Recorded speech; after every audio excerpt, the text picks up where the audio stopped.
10-2-2026 ಸಚೇತನ ಕಾರ್ಯಕ್ರಮ 5ನೇ ತರಗತಿ ವಿದ್ಯಾರ್ಥಿನಿ ನಡೆಸಿಕೊಡುತ್ತಿದ್ದಾಳೆ. ವಿಷಯ ಜಲ ಮಾಲಿನ್ಯ ಮತ್ತು ಸಂರಕ್ಷಣೆ.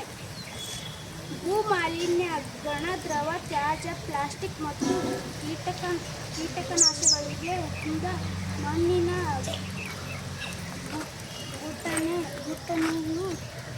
ಗುಣಮಟ್ಟವು ಕ್ಷೀಣಿಸುವುದಾಗಿ ಇದು ಪರಿಸರ ವ್ಯವಸ್ಥೆ ಅಪಾಯಕಾರಿಕೆ.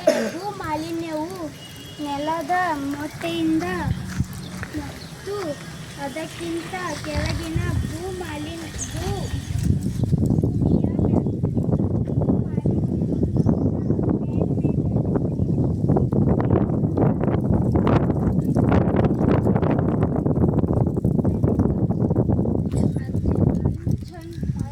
ಅಂತರ್ಜಲ ಮತ್ತು ಮಣ್ಣನ್ನು ಕುಸಿತಗೊಳ್ಳುವುದು.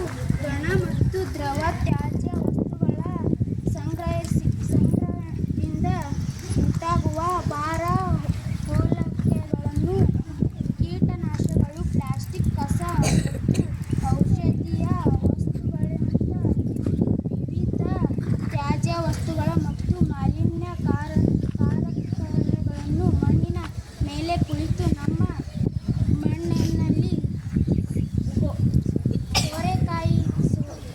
ಸೋರೆಕಾಯಿ ಆಗುವುದರಿಂದ ಅವು ಅದರ ನೈಸರ್ಗಿಕ ಸಂಯೋಜನೆ ಬದಲಾಗುತ್ತವೆ ಮತ್ತು ಕಡಿಸುತ್ತವೆ. ಭೂ ಮಾಲಿನ್ಯ ಕಾರಣಗಳನ್ನು: ಪ್ಲಾಸ್ಟಿಕ್ ತ್ಯಾಜ್ಯ, ಅತಿಯಾದ ಪ್ಲಾಸ್ಟಿಕ್ ಬಳಕೆ ಮತ್ತು ವಿಲೇವಾರಿ ಭೂಮಿಯನ್ನು ಹಾನಿಗೊಳಿಸುತ್ತದೆ. ಗೊಬ್ಬರ ಮತ್ತು ಕೀಟನಾಶಕಗಳ ಬಳಕೆ, ಕೈಗಾರಿಕಾ ತ್ಯಾಜ್ಯ,